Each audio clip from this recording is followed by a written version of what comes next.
the brave new world of new media. This week on Firing Line. People from traditional media and entertainment often see younger people, and there's a presumption that we are pretending to be media players, but we are children. We don't deserve a seat at the table. Dave Whiskus is part of the movement to democratize content creation. He's launched a new kind of streaming platform, Nebula, that puts creators, not media companies, in the driver's seat. If you look at the map of the entertainment industry, there's a canyon running through it. And on one side of the canyon, you've got film, television, music, and then on the other side of the canyon is the creator economy. This box has $15,000 in it. This economy includes creators like Jimmy Donaldson, whose YouTube channel, MrBeast, has the world's largest audience on YouTube, earning him more than $85 million a year. You won $9,340. I think the big interesting shift is the lack of gatekeepers. Now, a college student can wake up in the morning with an idea, make a video, and they could reach potentially millions of people. Should the gatekeepers be nervous? Extremely. What does media disruptor Dave Whiskus say now? Firing Line with Margaret Hoover is made possible in part by Robert Granieri, Vanessa and Henry Cornell, the Fairweather Foundation, the Tepper Foundation, Peter and Mary Calico, Pritzker Military Foundation, Cliff and Laurel Asness, and by the following. Dave Whiskus, welcome to Firing Line. Thank you for having me. You are the founder of Nebula, That's- which is an online streaming service and media company, which is a curated online destination for the creator economy, which is at the forefront of new media. For the uninitiated, what is the creator economy? The creator economy is it's a group of people who have gone on the internet, made things, published them for other people to see. Made videos or? Made videos, blog posts, podcasts, anything that they can create and post to the internet. And they found a way to make that their living. You take one person doing that, and multiply that by millions and millions and millions of people, you have economic impact. Some of the individuals with the greatest followings on the internet are creators, like you've described. The biggest is somebody named MrBeast, a guy named Jimmy Donaldson, who has the #1 YouTube following in the world. He has more than 634 million followers on YouTube. He has annual earnings of more than $85 million.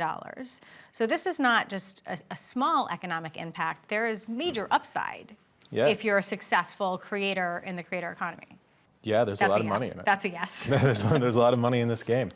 Listen, so the reason I want to talk to you is because we are witnessing the collapse of traditional media. Congress has, cut the federal funds for the Corporation for Public Broadcasting. Many of America's public television affiliates will atrophy. Meanwhile, we are facing a phenomenon of cord cutting, cable news atrophying, and streaming services coming online and being enormously successful, yours included. More people watch YouTube now than any other video platform. How do you understand this shift in the media landscape? It almost seems like a natural consequence of the evolution of technology. Once upon a time, it was print, and then radio came along, and then television came along, and then the internet came along, and so it's just one medium to another. I think the big interesting shift is not the medium, but rather the lack of gatekeepers. It used to be that if you wanted to publish a newspaper, you had to have a whole publishing company. If you wanted to launch a radio station, you needed a broadcast license, television broadcast licenses. There's a huge barrier to entry, and if you wanted to put a show on any of these things, you had to work with gatekeepers.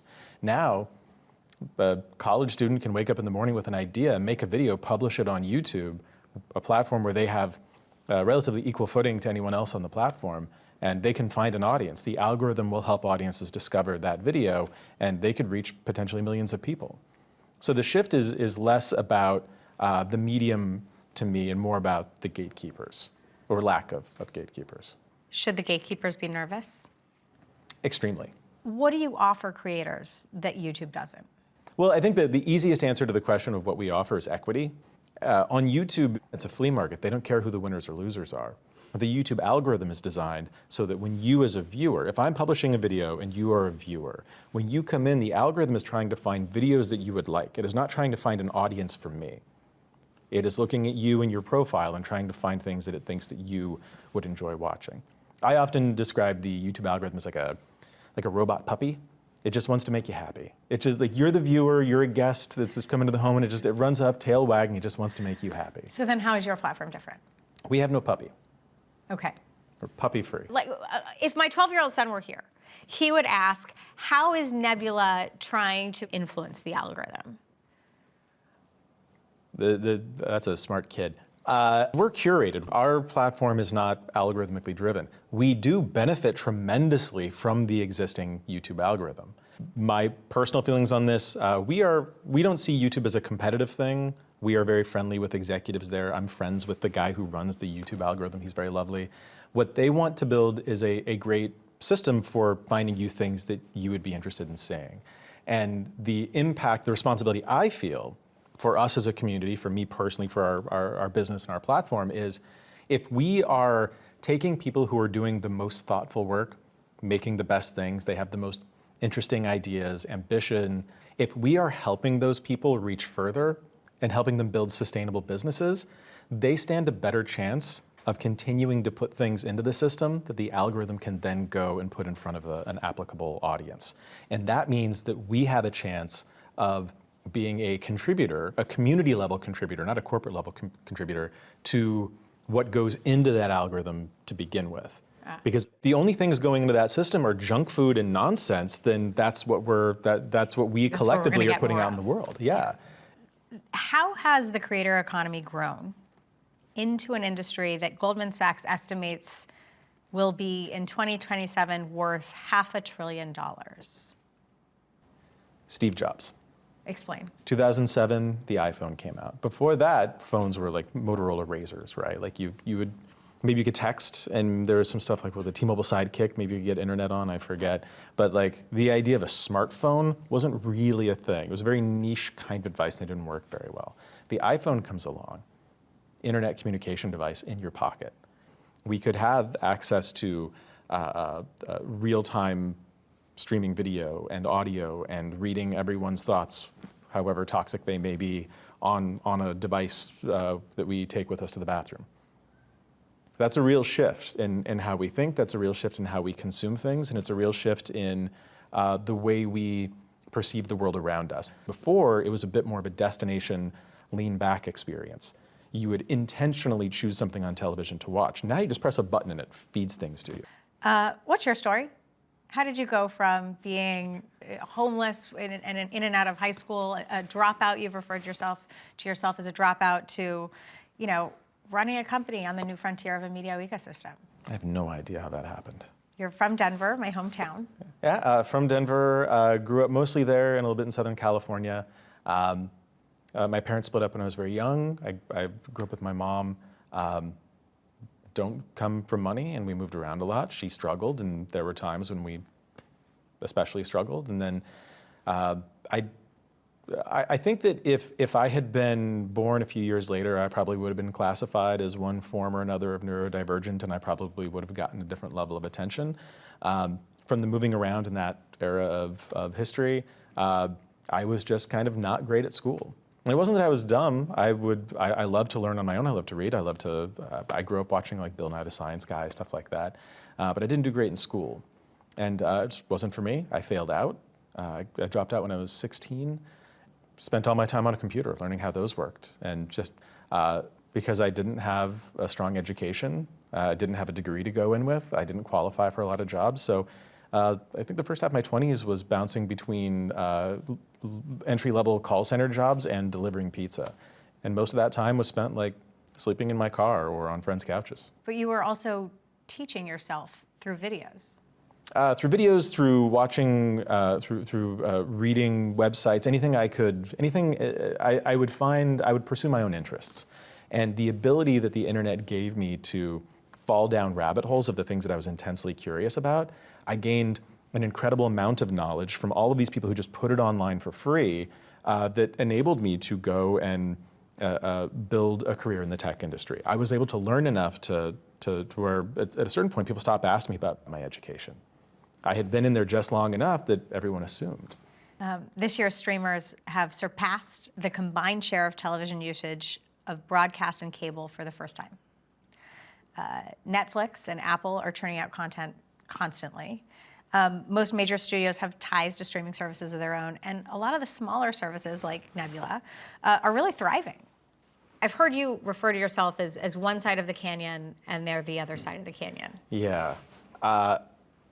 If you look at the map of the entertainment industry, on one side, there's a canyon running through it. And on one side of the canyon, you've got film, television, music, video games, theater, radio, everything, books. And then on the other side of the canyon is the creator economy. It is interesting to me that most of the time when the folks from that side of the canyon will interface with folks from our side of the canyon, it's to use us as a marketing system. They want to pay creators to promote the things that they made. They don't really want to bring creators in to help them make things. And I think there's a few reasons for that. Some are earned. The creator economy is made up largely of younger people who became wildly successful at the first thing they ever tried, and they have a level of arrogance around their own abilities and their ability to work with larger teams or fit into a system may not be the same as somebody who came up through that system. I think that it's also true that unfairly, people from traditional media and entertainment often see younger people who came up through internet platform channels, and there's a presumption that we are dilettantes, that we are pretending to be media players, but we are children. We don't deserve a seat at the table. I think that is changing, and the folks from the other side are starting to pay more attention, but it is still true that most of the time when they reach out, it's because they want us to promote what they're doing. So if they're only reaching out for the purposes of promotion and marketing, like what should they be doing, or what could they be doing instead? I think the smartest play would be to acknowledge that there's this incredible collection, a very vast collection of people who have built large audiences, making things on very small budgets by being scrappy and being clever. And the presumption that they couldn't do anything else might be holding traditional media back from treating it a bit more like a farm league, where you can take some of the players who have really done interesting things here and help shape them into being ready to do things in this other system. And that isn't to say that everyone over on this side of the canyon needs to move over. I would just like to remove the canyon and treat all of it as the entertainment industry with the sort of crossover, cross-pollination, commingling that you see between television and film, or it's not uncommon for rappers to become actors or whatever. These things happen that should happen in all directions. For the uninitiated, how does the influencer phenomenon relate to, the phenomenon of influencers on social media, right? How does that relate to the creator economy? They count. I think that the influencer has become kind of a dirty word. People think influencer and they think obnoxious dilettante who well, how would you just define wants an attention. influencer? What is An obnoxious dilettante who wants attention. I think with influencer, that word influence, a lot of it is about trading your ability to sell an idea to others, trading the influence you have on other people for money. And I think that a lot of the way that manifests is people doing big ostentatious things, trying to sell a lifestyle or sell things that are maybe authentic but not very sincere, and things that don't necessarily have a lot of value. And the sort of public perception and kind of the backlash to influencer culture, I think largely comes down to people who will behave poorly in exchange for attention, which then gets them money. I have heard you say that there is a trend, that you think that the era of the influencer is waning and the era of creator IP is ascendant. Can you explain what you mean by that?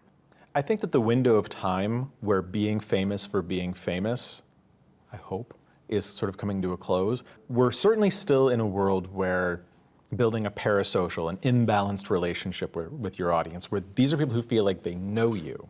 So you think about somebody like Tom Cruise. People who are fans of Tom Cruise they might know things about his personal life, but when they go and watch a movie he's in, Top Gun Maverick or whatever, they're looking at the characters he plays and their attachment to those characters. And to a certain level, like on the surface, there is, oh, that's Tom Cruise, I like the things that he's in, or I'm attached to this movie star, but you're not following his everyday life, feeling like you're a part of his story. You don't feel like you and Tom are friends. In internet world, it is fairly common for influencers, for social media world creators, to build an audience of people where part of what you're doing is you're telling your story. You're talking about your journey. They're following you, the things that you say, and they do start to feel like they're part of your story and that you're part of their story. I just bought this entire grocery store, which includes enough food to literally feed an entire city. And then I decided to trap this random guy inside. And every day you live here, I will give you $10,000 in a grocery cart. That's MrBeast is the most followed person on YouTube. And growing faster than anybody else. So That's a stat that doesn't usually get shared. He is gaining followers more than the number 2 creator. So who is he and how did this happen? He's just a dude from Greenville, North Carolina, who was hyper obsessed with becoming a YouTuber and being the biggest. And along the way, he made a little bit of money and he put it all into doing big stunt stuff on YouTube, giving money away. His brand is that he is philanthropic. He wants to help people. It's hotly debated. It is hotly debated whether it's all altruism that's fueling it. Yeah, whether it is performative and toxic altruism or if it's just true altruism, I'll leave that to the audience. But he's a person, his entire internet identity for a long time was he was there to help people. He would go out and he would find poor people and give them $10,000 to do something and make a video, and that would get a lot of views because people wanted to see it. And he keeps doing that, keeps doing that, keeps doing that. And he would go with bigger amounts of money because the money was coming in from making these videos. He would give away more money and then more money up until he just had his Amazon Prime Video game show last year where he gave away, I think, $10 million. Okay, in 1988, Tipper Gore appeared on the original firing line with William F. Buckley Jr. She was, of course, then the wife of Senator Al Gore, and she came on to defend her campaign to place warning labels on music with explicit lyrics. Take a look at what Tipper Gore said to Buckley in '88.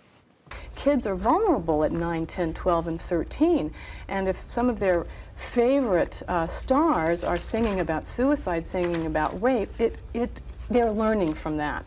So, according to a study on the Precise TV published recently, the average child between 2 and 12 watches 106 minutes of YouTube daily.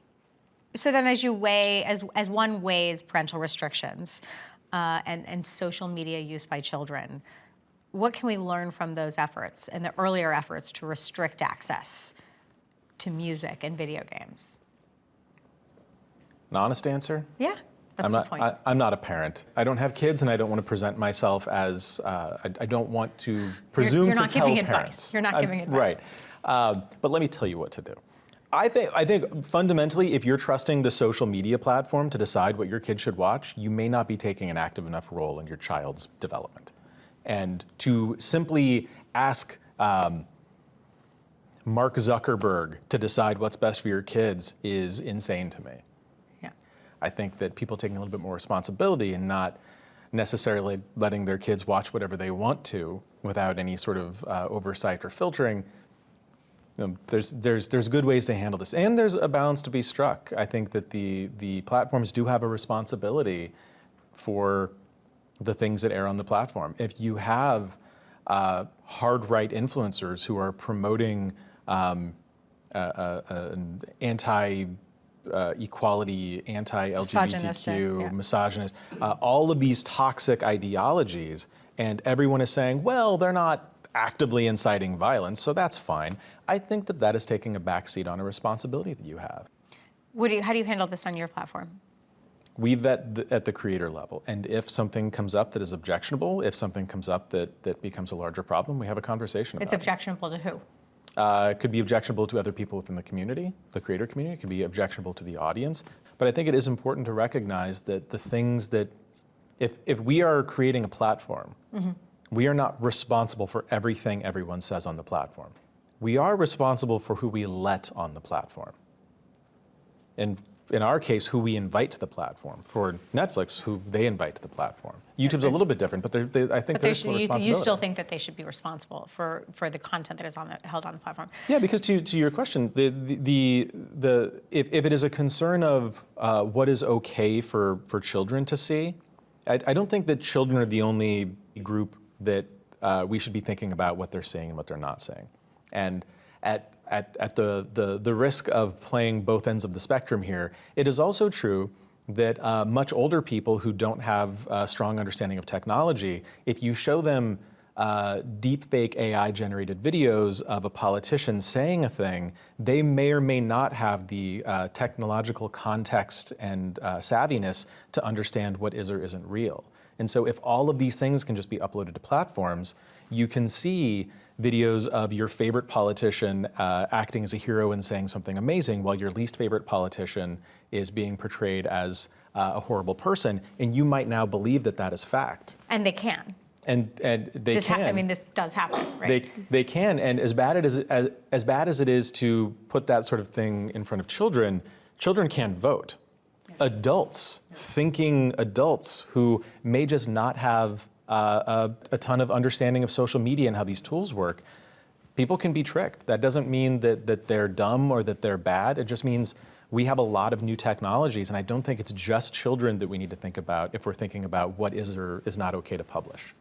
Reports show that political campaigns are pouring millions of dollars into social media influencers to carry their message. The Trump campaign successfully leaned on male podcasters to appeal to young men during the 2024 campaign. What role does the creator economy play in politics? Oh boy. I do think that social media plays much more of a role today than it has in the past. The role that influencers play, somebody had made a bubble graph of the size of all of the social media influencers who are the right-wing, appeal to young men like the Joe Rogans and Andrew Tates and folks like that, and then compared it to the size of the folks on the left side of the political spectrum who are big-name influencers. And it's like comparing a supermassive black hole to our moon. It was just crazy how much more influential the Republican side of the equation was in this election. Not even necessarily influential, just how, well, I guess this would be measured, but just how many more followers they have. So many more people are following the right-wing influencers than the left.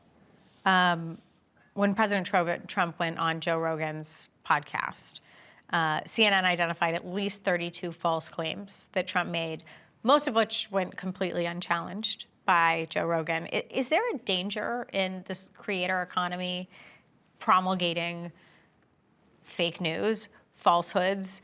Yeah, I think that's one of the biggest things lost with like the defunding of the Corporation for Public Broadcasting and the impact it's going to have on PBS, the impact it's going to have on NPR, is so much great journalism coming out of those organizations. There's a real vetting system. There are people who came up with like an understanding of what journalism really means. Journalism doesn't mean reporting things they heard, which is a lot of how social media works. Journalism is about vetting and finding secondary sources to confirm what you heard and talking to people, boots on the ground. There's a whole process. And as much as I think it's a fair criticism sometimes for traditional media to look at influencer culture and the creator economy and see us as people who don't have the same kind of experience, and as much as I feel that our fresh perspective on process is a good thing, I will stand by. I think that the loss of journalistic standards on this side of the canyon is a real concern, and that's not one that comes because of the shift of eyeballs and attention over to here directly. It's also that as eyeballs and attention shift, there's fewer advertising dollars in traditional media and news.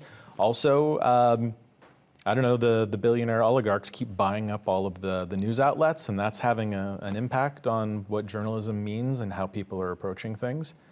How do you expect the creator economy will mature in the next 5 years to 10 years? I love this question, because I think that we're already seeing the tools have gotten better. The ability to make things, like most of us carry around 4K production studios in our pockets now. And this is why you see TikTok exploding. It's It's why you see Instagram Reels and YouTube and Snapchat's coming back now.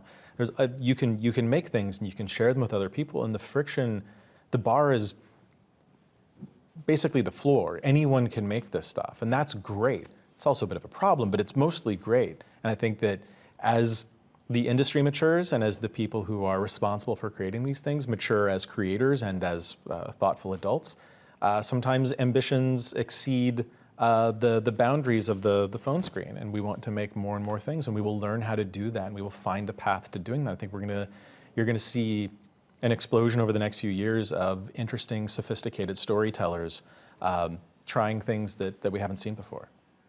Dave Whiskus, thank you for joining me on Firing Line. Thank you for explaining the creator economy, and thank you for joining me on Firing Line. Thank you for having me.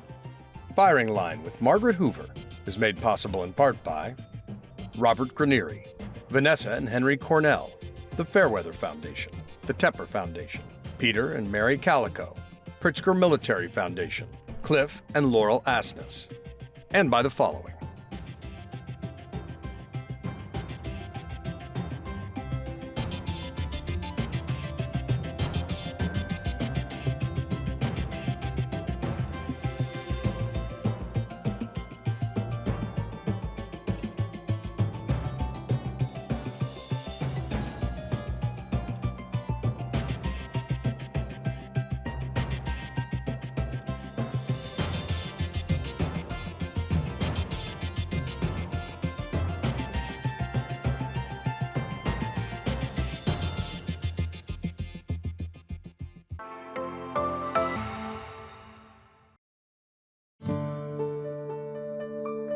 You're watching PBS.